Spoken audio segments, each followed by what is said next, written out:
doing? Good. All right, that's what I'm talking about. I told you. Hey, man. I clean my truck every single day. Hey, man. This is the fourth Uber I've called.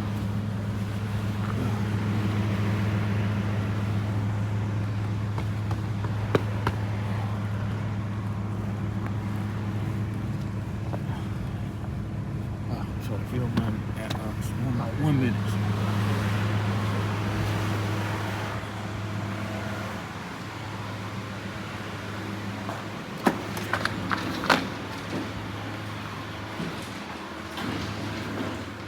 Sarge, thank you, sir. Thank you, ma'am. Good night. Good night.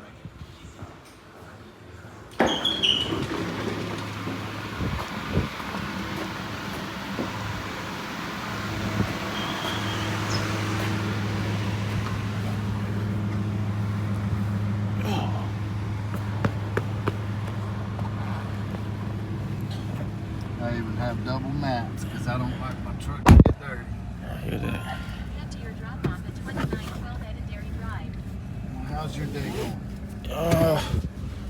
You know, if I begin to tell you, it'll probably discourage you from your motivation that you've got the rest of the day. Nobody rain on my parade, man.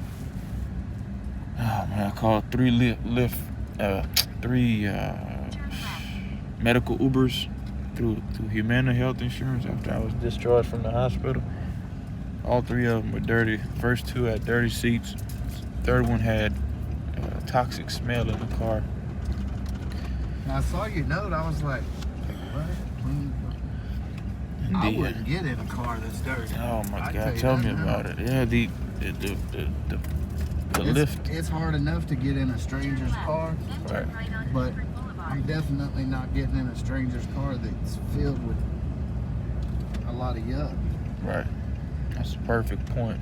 I called the Lyft to pick me up from the Tallahassee Community College after I finished classes today, and the vehicle was filthy. I mean, the seats were beyond filthy, and there was a toxic smell in the car. It smelled like methamphetamine, and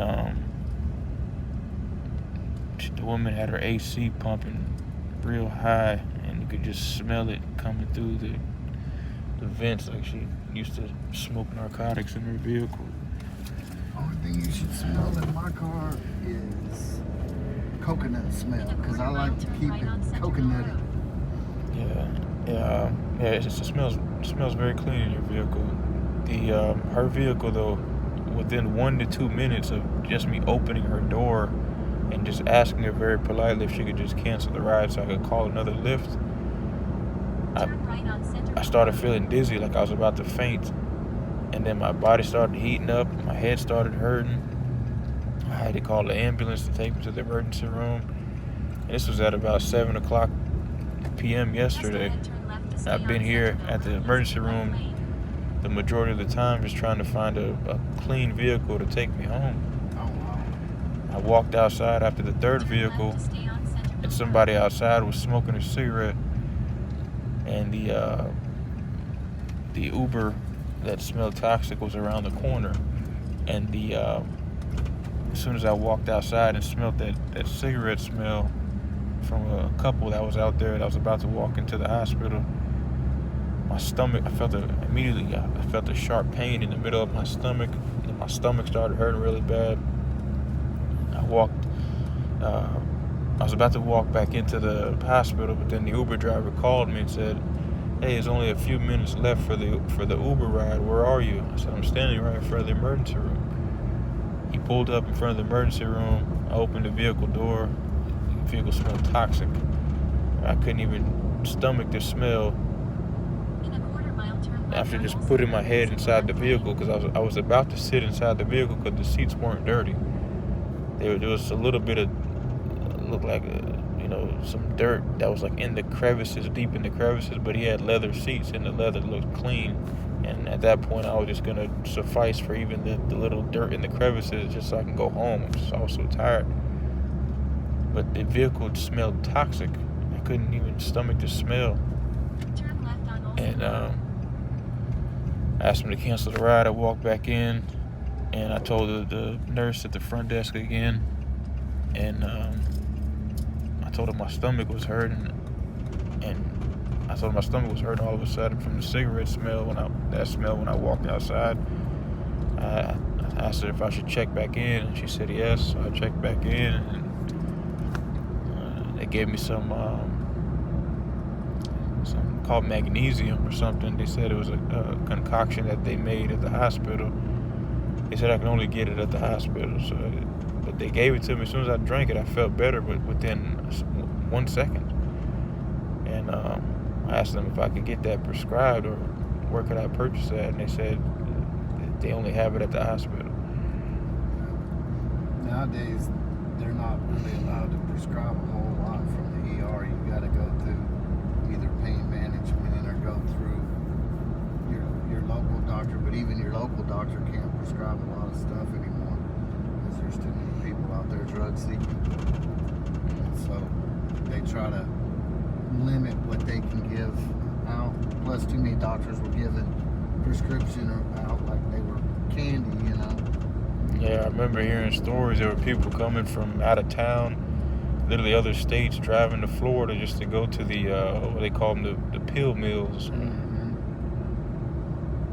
Oh, there's a couple of pain management places over in Panama City that they got shut down because the doctors was just giving them whatever they came in and asked for. And they ended up doing a big bust on it because they were just doing stuff that they shouldn't be doing. Good. That's good that they shut them down, because I'll tell you from experience, my dad, he's got really bad back problems. He had several surgeries, unfortunately, and he became ill as well. He retired from the Broward Sheriff's Office after 30 years of service, and the air quality in that old Broward Sheriff's Office building was compromised, and he worked there for 30 years. He ended up getting sick because of it, and but he also had really bad back problems after working there for so long, and he had to get several surgeries, and he had to take those Percocet pills. And I could always see just how it was affecting him, because I could see him, getting tired when he would take them, and I knew he didn't want to be like that, you know what I mean? And then I seen how, he would feel uncomfortable when he was in pain and felt like he needed to take them just to get rid of that uncomfortable. It's like how could I describe it? It's like a uncomfortable type of tardive dyskinesia type of feeling. They get agitated. Agitated, yeah. You're easily agitated when you're not on them, and you get highly addicted to those painkillers, and you don't realize it. In a quarter-mile turn right on And if you Killarney Way don't using have the right them, you lane. start freaking out. You get real anxious. You get all kinds of stuff. That's Yeah. why a lot of those doctors started saying the medical marijuana would help people. The thing is, though,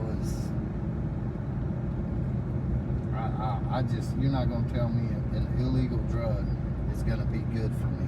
Right. I'm just not going to do it. Yeah, they sent me to Turn prison right on Killarney Way. for 2 years in 2011 for possession of marijuana. And when I was released from prison, I was released early because I didn't do anything wrong while I was in there.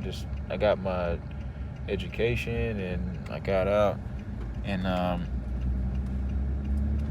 but when I got out, they prescribed me medical marijuana because I had several conditions where they recommended the medical marijuana instead of taking pills.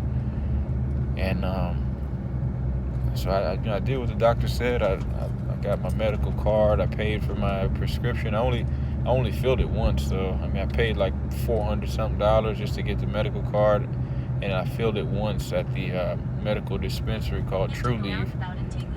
It was really overpriced. It was like $50 for maybe I want to say 4 joints of some medical marijuana. I was just like, you know what? I'm better off just not even smoking. And it it made all of the difference once I left that environment in South Florida altogether and moved to Tallahassee. I don't know anybody in Tallahassee. I don't care to know anybody, and the only thing I'm focused on is just getting my law degree and my medical degree. And that's what I wanted to do for a long time. But I was in such a high traffic tourist area in South Florida that I wasn't able to adapt to the amount of jealousy down there, and it frustrated me and it ruined me. It's just like any other high traffic tourist area where there's a lot of jealousy. Like, for example, if somebody goes to Disney World, they have the opportunity to purchase a fast pass. They might be lucky enough to ride 10 rides that day. If not, they might be lucky enough to ride 5 rides if they don't get the fast pass. So there's a lot of jealousy in high traffic tourist areas, and South Florida is one of those areas. But if somebody could adapt to that type of environment with that amount of jealousy, they could be very successful, make a lot of money. But if they're not able to adapt to it, it'll just frustrate them and ruin them. I've been there for 34 years of my life, and I moved to Tallahassee, and I found South Florida to be disgusting in general. Every time I think about it, I look at the college kids, and a lot of them they've never lived in South Florida, long term. They might have visited and came back or something, but they have no idea how disgusting South Florida is. Everything from just the marketing schemes to the way they expect people to conduct themselves, and what they expect to be normal in South Florida. It's disgusting. I couldn't imagine my children in college, expecting to be a professional or, have a respectable career, and going to school in South Florida and expecting them not to be involved with any reoccurring criminal activity.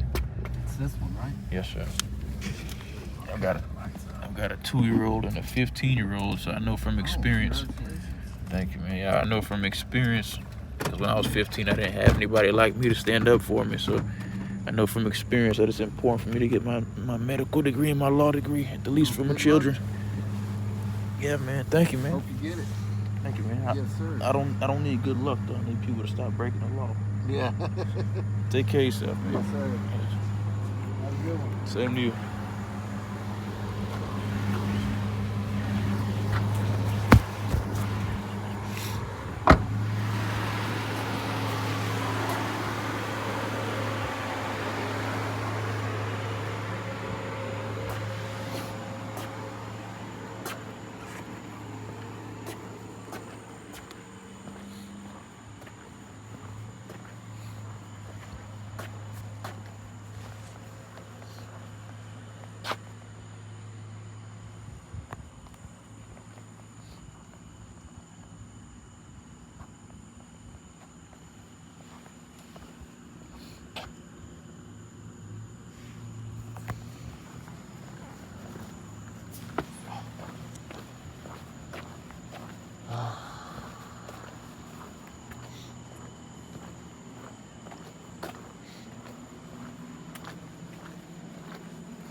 Look at that, Fuji.